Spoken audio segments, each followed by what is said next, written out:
Welcome. My topic today is solving the hard problems. And this is something that interests me, particularly in the sense of what are the general guidelines, what are the strategies that we can follow that are pretty much going to guarantee us success. Not success. It's not going to guarantee us success, they're going to guarantee us a better chance of success. And I think that's the best that we can hope for. We can never guarantee success, but we can do things that will give us a better chance of success. And that's what I want to talk about today. And largely what I'm going to be talking about is engineering and how we apply it specifically in my talk today to architecture. Because what's the relationship between engineering and architecture? And what does engineering mean anyway? I think that engineering matters. I think that certainly modern engineering is something that I would characterize as kind of the practical arm of science. And science is how we solve the hard problems. And engineering is how we solve the hard problems. And in software, we solve hard problems. So I think this is what we should do. To put it another way, engineering is really the foundation on which our high technology culture is built these days. If you look around this room, almost everything, even this wooden stage, at some level is the product of an engineering approach to solving problems. That's what we do. That's what all of these electronic devices do. That's what these screens do. That's what this scaffolding does. All of it is an engineering approach to solving practical problems. So I want to talk a little bit about that. This is a graph. I didn't make this graph, but somebody else gave this graph of technological progress through human history. So you can see that this is a flat line for thousands of years. And then here something happened, clearly, because there's a tick up, this exponential growth of technologies. And basically that's where science happened. So that's what I mean by this practical application of scientific style reasoning. Here's another graph, which is estimating the growth of all human knowledge. This was based on the work of Buckminster Fuller, who started in 1980s. He was a fellow at IBM for a while. And he estimated that in 1900, human knowledge was doubling every century. By 1945, it was doubling every 25 years. By 1982, every 12 to 13 months. IBM currently estimates that it's doubling every 11 to 12 hours. I'm a bit suspicious of the last one, because it just sounds so crazy. But certainly you can think in terms of the amount of data that we're collecting, if not information, that's probably true. So science happened down here somewhere, and computers and software happened here. So something's going on. We're living through something different, some change. And yet, certainly in software, I think that engineering is something of a misunderstood, sometimes even a dirty word. Often I get involved in conversations that say, what we do isn't really engineering. And I can kind of understand that. I think largely what we do isn't engineering, but largely I think it should be, is my stance. So I want to talk a little bit about that. One of the questions to start with in that sense is, what is engineering's job? What's it really for? And I think we get that wrong, which is strange, but I think we do. I think we tend to think that engineering's job is to tell us what the perfect solution to something is. And that's never engineering's job. Engineering's job is much more like this. It's to rule out the stupid solutions. It's to stop us doing bad things, and we kind of narrow the field of what is likely to work to the things that are likely to work, and then we pick from those. So it's not like maths where there's one answer. Engineering is a narrowing of the field to rule out the dumb ideas. We've already tried those. We don't need to bother trying them anymore. So complex is my next meme that I'd like to leave you with is that, and this is reinforcing the message that Neil and Mark were making this morning, is that complex systems don't spring fully formed from the mind of a genius, ever. That's not how we build anything that's complex. It's always a process of trial and error. It's a matter of experimenting with ideas and playing with ideas and seeing what works and seeing what doesn't. So what happens is that we're just over time iterating and trying to figure out what works and ruling out the dumb ideas. And that's kind of the process that we should be thinking of and organising to facilitate for really world-class software development. So the tools of our trade are not really things like language and frameworks. Often when we think about the job, the profession of software development, maybe even software engineering, we tend to immediately go to code and think about those terms. I love coding. I'm not dissing coding. It's a wonderful thing. But that's not the tools of our, that's not principally the tools of our trade. That's not our job to write code. Our job is to solve problems, and code is the tool that we use to help us achieve that. But it's just more like the nuts and the bolts than anything else. I would argue that a real deeper part of what it is that is part of our problem, our job, is problem solving and design. Problem solving through design, perhaps. We don't talk enough about design in our industry to my liking. We often have arguments about which language is better, which IDE is better, whether we should have tabs or spaces. I'm old, we used to argue about whether we should have tabs or spaces. But none of those things matter very much. But design matters, because design crosses the boundaries between languages, programming paradigms, all of those things. And so these are the really durable skills, I think.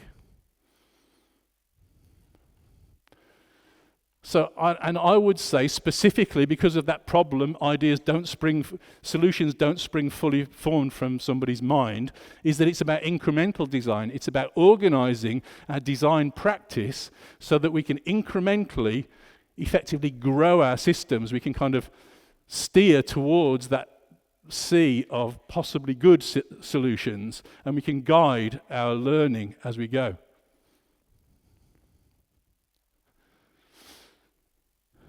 So, software engineering, I would argue, is always design engineering. Don't get this confused with production engineering. Production is not our problem. That's something else. So we're talking about design engineering, coming up with the ideas in the first place and how to organise those ideas that allow us to grow our understanding and deepen our understanding and improve our solutions all of the time. I wrote about this in my latest book, which is called Modern Software Engineering. And I'm not just trying to sell you the book, but part of my talk is based on the ideas. So the power tools, I suppose, of our trade are, I think, captured by these two pillars of ideas and these 10 ideas. I think that to do a great job of software engineering, we must become world experts at learning, because that's what our profession is all about. Before we start, we don't really understand the problem. The users don't know what they want. The business doesn't know what it wants. We don't know what they want. We don't know what the right solution is. We don't know what the right architecture is. We don't know what the right technologies are. We learn all of those things as part of the process. And learning those things and refining our understanding of all of those things is what we do when we do a good job. And then there's this other pillar. We build systems that are beyond the capability of any one person to hold in detail in their heads. So we shouldn't try. We should instead organise our work and our thinking and our software development practices to manage the complexity of the systems that we build in ways so that we can understand each of the parts. And that's a lot what architecture, for example, is about. I'm going to keep coming back to those ideas and use those to test some other ideas against. I think fundamentally what all of those ideas add up to is that I would argue that quality in software is defined by one thing, and that's our ability to change it. That may sound weird because of course we want resilient systems and scalable systems and secure systems and all of those other things, but think about what it means if the system's not easy to change. It means that we've got to get all of those things right, perfectly right at the start for the first time, unless we can change the systems. So optimizing to be able to change our systems easily all of the time throughout its life is really the goal. I think that's what differentiates great systems from ordinary systems. or bad systems. So if we can maintain our systems in a changeable state all of the time, it will be higher quality, because even if it's not there yet, we can change it until it is. And that's the game. That's how science and engineering work in other fields, really. But how do we design and architect for ease of change? That sounds like a complicated thing. And in some ways it is. But first, what do we really mean by architecture when we start talking about architecture? So Wikipedia defines it like this: software architecture is the set of structures needed to reason about a software system and the discipline of creating such structures and systems. I would highlight this bit, needing to reason about. It's not a precise recipe. It's not the software itself. It's not a list of ilities that we kind of score things against. It's a model. The ilities might be part of some kinds of models, but it's a model. Our software architecture is a model that we use to reason about the systems. I think that's a pretty good definition. I quite like that. So I tend to think of architecture, design, and code on a continuum. So there are differences between each of these things. They're all thinking about the same problem at different levels of abstraction, really. And there's kind of this continuum from architecture through design, through code. And if you do it well, there's a feedback loop that goes all the way back, and you keep changing it. So you can you can make changes in your code that completely invalidate your architectural decisions. You can make changes in the architecture that invalidate areas of code. So these are linked, these ideas. We can't do them independently of one another.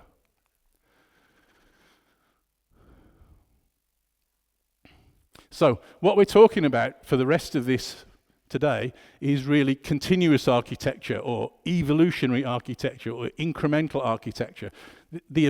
Architecture isn't something that we say, yes, we do this before we start. And I hate the definitions that begin. Architecture is the things that you must do at the beginning.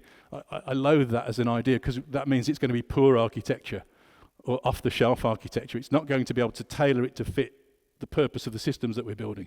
So continuous architecture, evolutionary architecture, that's what we're talking about. Keep that in mind. The ability to change our system architecture as we learn new things. I think that one of the things, if we start thinking about models, one of the techniques I use is something that I call a whiteboard model. I like the teams that I work with is to maintain a whiteboard model of the system.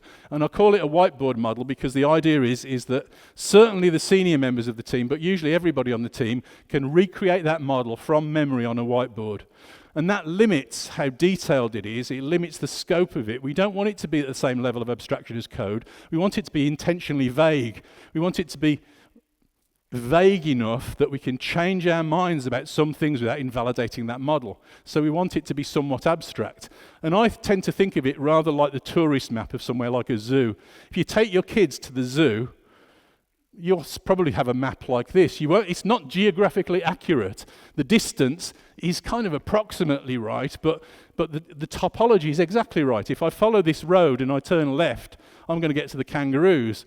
If I follow this road and I turn right, I'm going to get to the reindeer. It tells me how to find things. It tells me how to navigate the space without being precise or accurate. And I think that's one of the useful ways of thinking about architecture. It's not supposed to define everything. It's a bit like a tourist map of our system. A model of our system. Oops, sorry. Let me just step back again. Come on.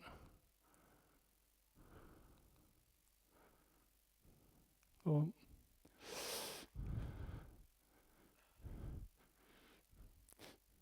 So it's a model of our system or systems, and it's accurate in some dimensions and not in others, and intentionally so. We don't want to be too precise because then it's going to be too fragile. And I think that's a useful, pragmatic, practical sense of what architecture is about. At least it works for me.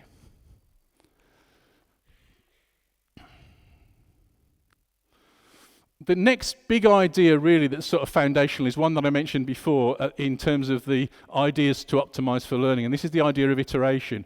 And I wanted to talk about this specifically because what we're really talking about is an iterative approach to software design, software architecture here. And so I would argue that iteration is always fundamental to any engineering discipline, any design engineering discipline. That's how engineering works. The idea that it's some kind of bureaucratic process is us getting engineering wrong. That's not what engineering is about. Here's an example, just to try and show my point. This is the Wright Flyer. This was the first heavier-than-air, controllable, powered human-carrying powered aircraft. I'll make all of those distinctions because there were other aircraft that had each one of those things before. But the Wright Flyer brought all of them together in 1903 and allowed human beings to fly for the first time. When the Wright Flyer, and for a couple of decades after the Wright Flyer, the people that were flying those aircraft, the pioneers, were incredibly brave because these were death traps. They were dangerous as hell. So nearly all of the real serious aviation pioneers were killed by the machine that they were trying to pioneer in, including one of the Wright brothers. These were dangerous machines. So progress in engineering sometimes takes a very long time, but it's always iterative. So in this case, by the Second World War, we got to things like this. This is a Douglas DC-3. This is really the first kind of passenger-carrying aeroplane that we would recognize the pattern in. It had two engines for more safety so that one could fail and they could carry on flying. It had kind of passengers sitting in a tube, two wings that was strong, and strength was through the design of the whole aeroplane, not through different bits and pieces of wire and string. So this is more recognizable as an aeroplane. And they flew lower than modern aeroplanes, but they started to liberate our ability to travel. Oops, sorry, pressed the wrong one. I'm using a borrowed clicker, so not my fault. Well, it is my fault because I'm pressing the button, but you know what I mean. And then we get to this. This is a modern commercial airliner. And by now, we're getting through sometimes terrible accidents. Sometimes we learned the lessons in engineering through bad things happening. People died to learn some of these lessons. But now, these things are so safe that in 2017, the equivalent of 2/3 of the population of the planet flew in commercial airliners, and nobody died. That was the first time that thing happened. We are at more risk sat here now than if we were sat on a commercial airliner. That's how safe these things are. That you only get that through this iterative process of engineering and basically trying stuff out, seeing what works, seeing what doesn't, seeing what kills people, and stopping the things that kills people. That's how we learn. Iteration feels kind of a bit ad hoc. It feels like we're not doing our homework enough. We're not working hard enough. This is what I sometimes refer to as the illusion of rigor. The idea that if we think really hard, then we'll be better. No, we don't need to think. We should be working to try and make our lives easier. So iteration is one of those kinds of things. So the amazing thing about iteration is that if we've got some goal that we'd like to achieve and we have a starting point, then all we need to hit that goal is one thing, and that's a fitness function, a measuring stick that will tell us whether whatever we do gets us closer to the goal or further away. If we've got a fitness function like that, then we can even randomly start trying stuff if we want to. So we could try that step. That didn't work out quite as I meant either.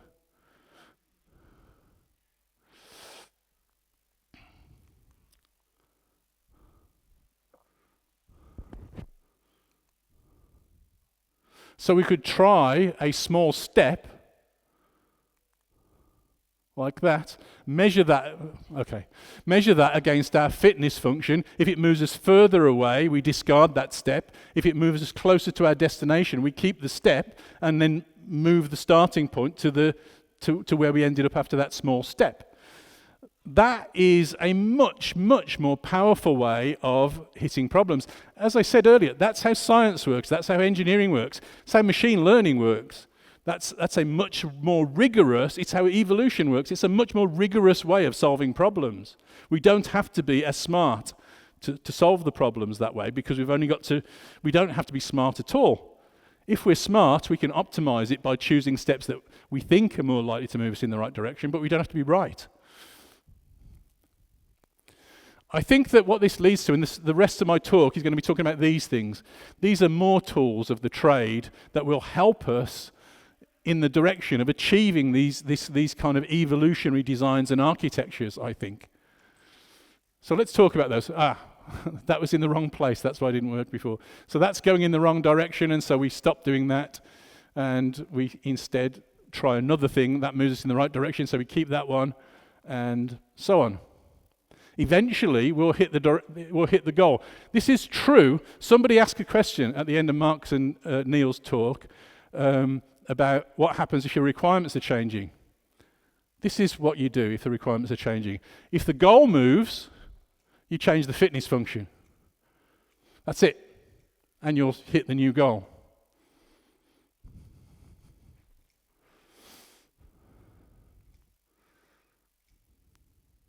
So this is a much more powerful way of organizing our work to achieve the outcomes that we want.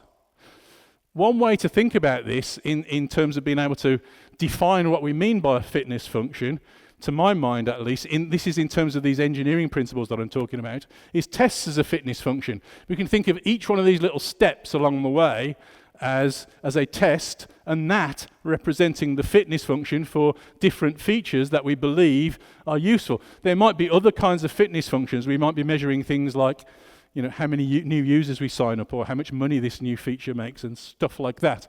But they're all ways of measuring what it is that we're doing. If you want to start talking about engineering, I think the difference between treating this as a craft and treating this as engineering is measurement. And so what and how can we measure things? Well, this is one way. This isn't measurement in the sense necessarily of quantitative measurement, but certainly in terms of qualitative measurement. So tests as a fitness function is a really powerful tool. I want to use these power tools of software engineering, as I describe them, and map those against those other guidelines that we talked about and see how that plays out. So first of my list was small steps. I'm a grandfather, so that made me feel soft inside, which is why I showed that.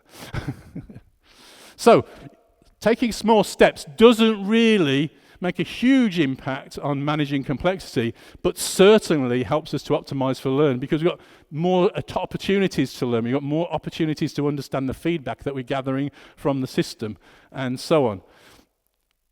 The techniques of managing complexity help us to do those other things. They're kind of reinforcing.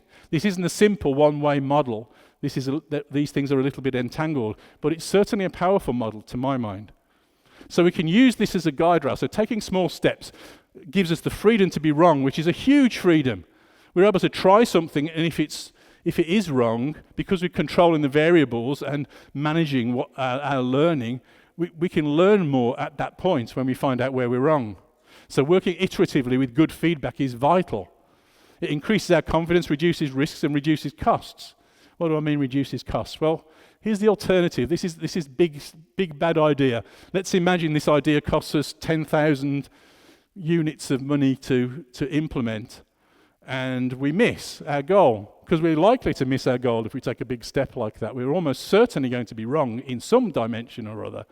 So that's not going to work. We've just spent $10,000 in this case, and it reduces our learning because there are fewer opportunities to gather feedback and to learn from them. It's less tolerant of mistakes, because if we do make a mistake, it's a huge costly mistake, so we're scared to death about making that mistake, and we're going to work a lot harder, so we're going to go a lot slower, and it's going to cost more. The alternative of working in small steps is obviously better. So we could try, each step is going to be relatively a much lower cost. And each step, even if it's the wrong step and we've lost all of that, is going to be is going to be cheaper too. So it's much more advantageous to make progress in small steps. And I think that one of the I've been very fortunate to have worked with several, what I think of as world-class, genuinely world-class software developers and development teams during the course of my career. And the real thing that differentiates them compared to anything else, as far as I can tell, is that the really greats make progress in tiny little steps. And after every step, they're saying, was that right? How do we find, was that right? Okay, let's move on. And sometimes that's with tests, sometimes it's other ways, but working in small steps is hugely valuable.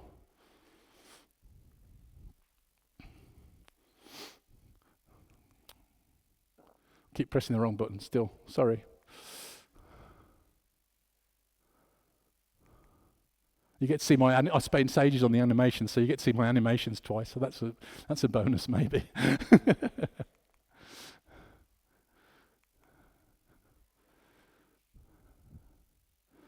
Come on.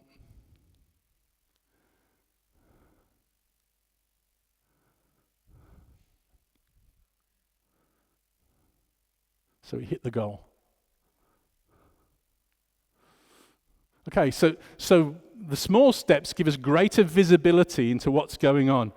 They make change simpler because each small step is going to be naturally simple. It means that it's going to be easy to back away from it if it's the wrong one. It means that we can use version control as a tool that allows us that step back to safety when we make a mistake. It allows us to exert much stronger control over the variables. We can try one thing at a time. Again, this ought to sound a little bit like science because it is like scientific reasoning. So we're going to make these small steps and we're going to try stuff out, and we've got the freedom to be wrong at very little risk because all of the variables are controlled. And that, in general, all adds up and allows us to dramatically speed the pace of change. And we can make change with a great deal more confidence. Another way, the next in my list of these ideas that we can try is to prioritize testability. This is a model of one model of the scientific method as an ongoing process. So come up with, make observations, think of interesting questions, formulate hypotheses, and so develop testable predictions. So we want our systems to be testable. We want to evaluate our ideas as we make progress. So if we're thinking in terms of software architecture, we'd like to be able to evaluate progress with our architecture as we make it and understand where we are. So how does that map onto our engineering ideas? Well, developing testable predictions doesn't really help much with iteration, but certainly gives us stronger feedback. It allows us to take a more incremental approach to the design of our systems because we can build on what we know really works because we've tested it. It allows us to work more experimentally, to try out our ideas because we've got the background of all of these automated tests that say, yes, your software is still doing what you want it to do, but it also does this new thing. And it enhances modularity, cohesion, separation of concerns, abstraction, and coupling because that's what makes code testable. We need measurement points, which means that we need more modular code. We need separation of concerns so we're not involving too much infrastructure and difficult to test interactions with other parts of the system. It allows us to do much, much more in terms of the design of our stuff. And designing for testability is one of these kind of fractal things. It works at every level. Let me just show you some simple examples. So this is a test that's meant to demonstrate the use of the gherkin language. I stole this from the Cucumber website. I don't like this test very much because this is saying too much about how the system works. And I don't want to say anything about how the system works in my tests. Certainly not in my acceptance tests like this. So I'd change this test. I'd prioritize this to be more like a specification rather than a test. And by that, what I mean is that I'd do this. So I'd cross out these, and I'd say when I add 50 to 70, the result should be 120. That doesn't say any less. This version of that test is saying exactly the same thing, but it's making fewer assumptions about the solution. What this means is that I can change the solution. I could change the architecture of my system to being, instead of being a web-based interface that I'm clicking on things and entering values, to being voice control or thought control. This is still correct. It's not wrong. There's something that's got to happen in addition to this to ensure that I can evaluate my voice-controlled thing or my thought-controlled thing or my web-based thing. But that's a separate part of the problem. This specifies what the system needs to do. Here's another example that's perhaps a little bit more architectural, if you like. Availability, to provide a service when failure occurs. As a book buyer, I want to be able to buy books when the system's under stress.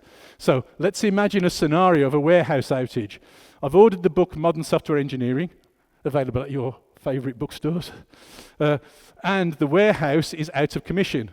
When I buy the book, then my order is confirmed, and I'm informed that it'll be delivered as soon as possible. So that's describing the scenario from the point of view of the user. It's not saying anything about the software architecture, but think about what that implies.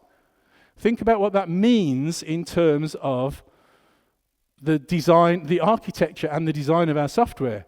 We want that to happen when the warehouse is broken. So this isn't going to be a synchronous transactional loop here. That can't be true. But I haven't said any of those words, and everybody understands what the outcome should be. And whatever our solution is, this is what we want to happen.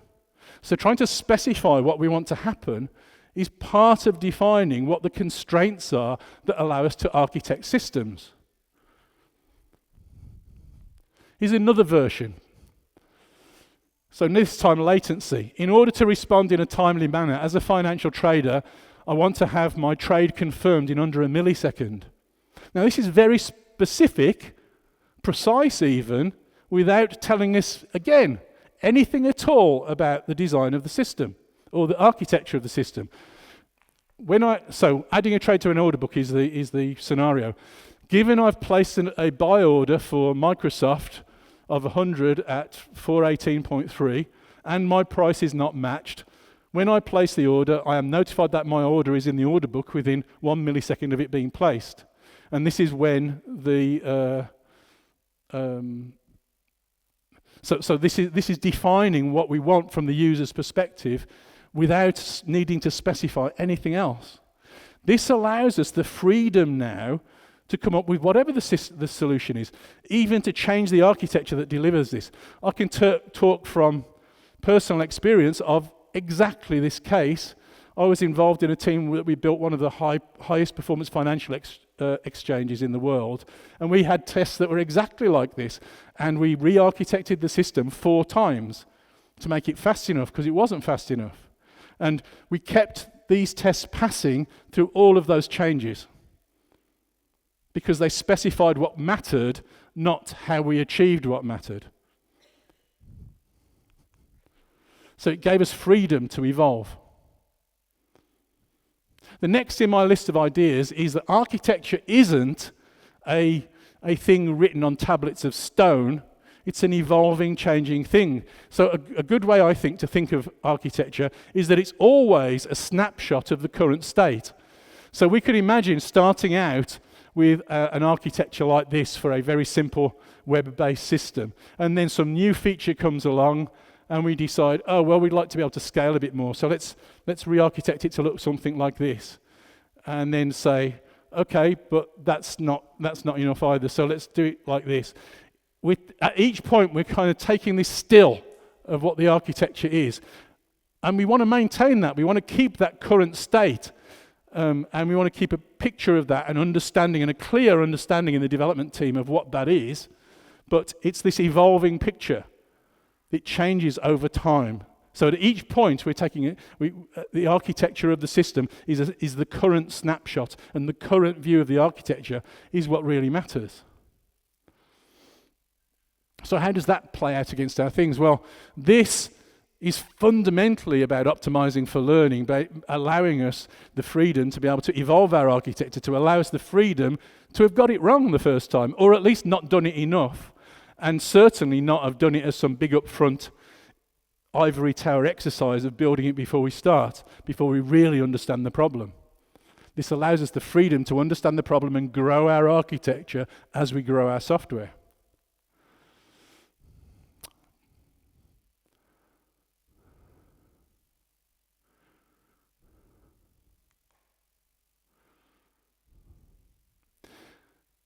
I think this is the foundation for certainly what I mean by evolutionary architecture.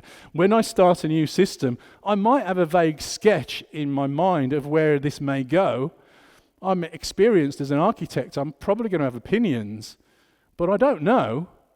I'm going to find my way. As I learn new things, I'm going to explore the territory until I can kind of make progress. So we're going to make progress in small steps. And the current architecture is always just this snapshot at a moment in time. And if we can't change it, if we can't change the architecture, despite what some people say about definitions of software architecture, if you can't change it, I think it means that it's already dead, is the reality. Systems don't work like that. You can't just freeze them. Google didn't start out with their current architecture for data centers. That's evolved enormously over time, and it's still evolving. Part of allowing that evolution is to maintain the tourist map. So if the tourist map tells us how to find new things, and new things occur as the architecture changes, we want the ability to be able to add new things and take things away from that model. We'd like that map to be accurate enough for us to be able to reason about that without necessarily building things, if we can, but vague enough to allow the normal run-of-the-mill changes not to break it all of the time. So this allows us to optimize for learning and optimize to manage complexity.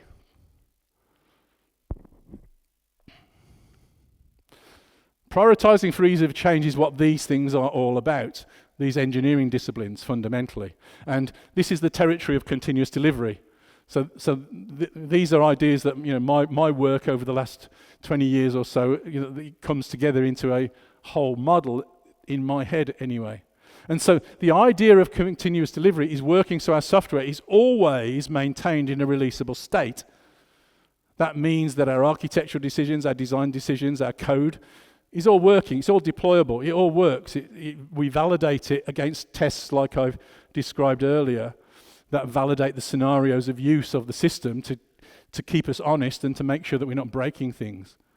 So adopting continuous delivery is perhaps the best way of prioritizing ease of change.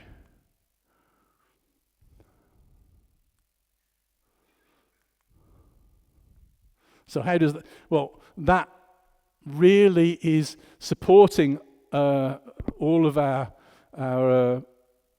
tools for learning, and it promotes our ability to manage complexity via testability. Because as part of continuous delivery, if we're maintaining our system in a releasable state, we've got to test it to determine its releasability. And to do that, we need to architect and design software that's testable. And to do that, we need software that's modular, cohesive, good separation of concerns, abstraction, and good story on coupling.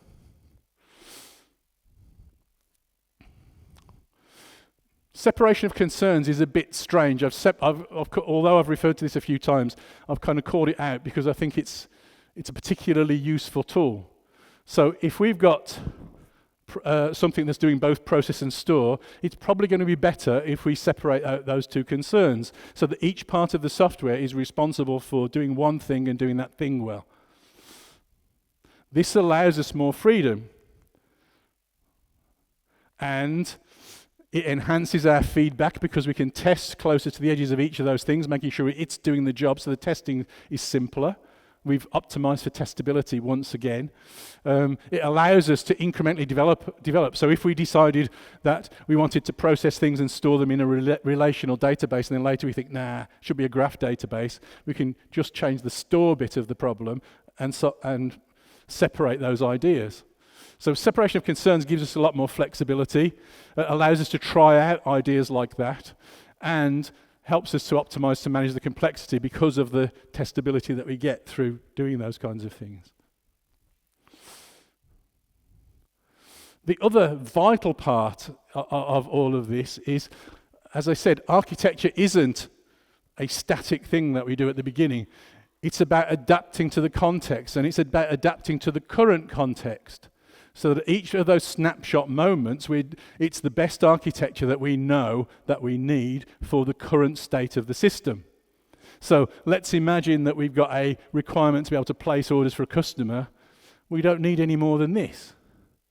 But when a new requirement comes along that says now we need to have an admin function that allows us to add new products, then we need to change our architecture to be able to cope with that.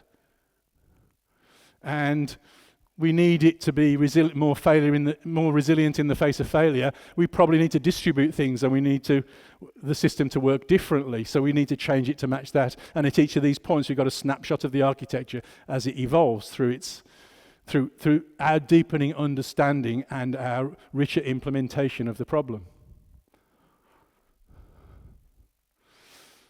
So this requires good iteration feedback and enables our incremental approach and our experimental approach to the architecture of the system to meet the needs that was defining. Actually, this is also deeply supported by ensuring that our design of the system effectively manages the complexity and gives us the freedom to be able to make change in one place without compromising all of the other parts of the system. The next mistake that we should avoid is designing ahead. We shouldn't be overcomplicating things. We should be solving the problem that's in front of us. We shouldn't be building this system just to support place order because we think that one day we might need all of the scalability, we might need all of these other things, because we don't know yet. We don't know those problems well enough yet. So we should incrementally change our architecture to meet the current needs of the system. So we need the simpler version to start with, and only add the complexity when you need it. So this is a bad idea.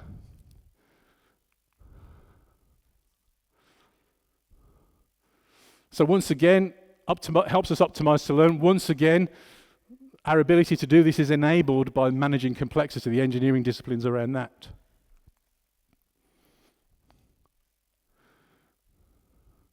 Platform as an abstraction. So our platforms shouldn't be exposing all of the detail of what they're doing. The idea of a platform, if it's going to be effective, is to hide things, hide information. So we want our platform to have, ideally, rich behavior and a simple interface, a simple API.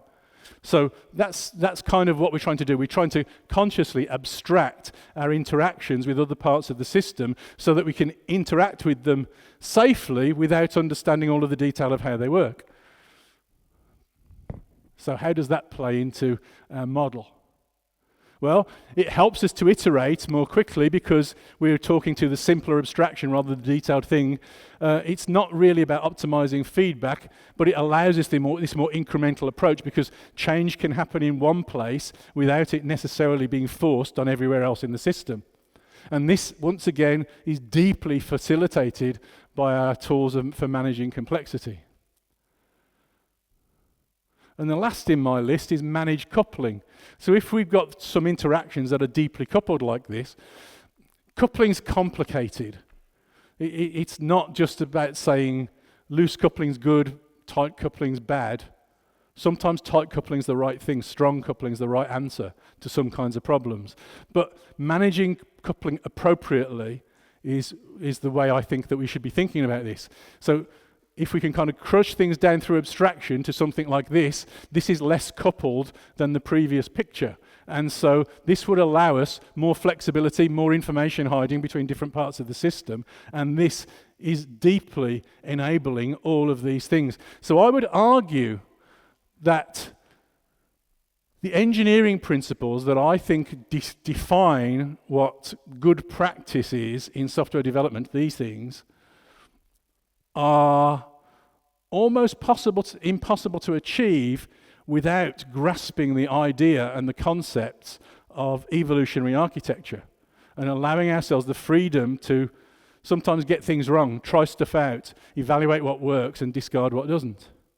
And I think that's a deeper sense of engineering than the more traditional stories on software engineering and architecture. Thank you very much.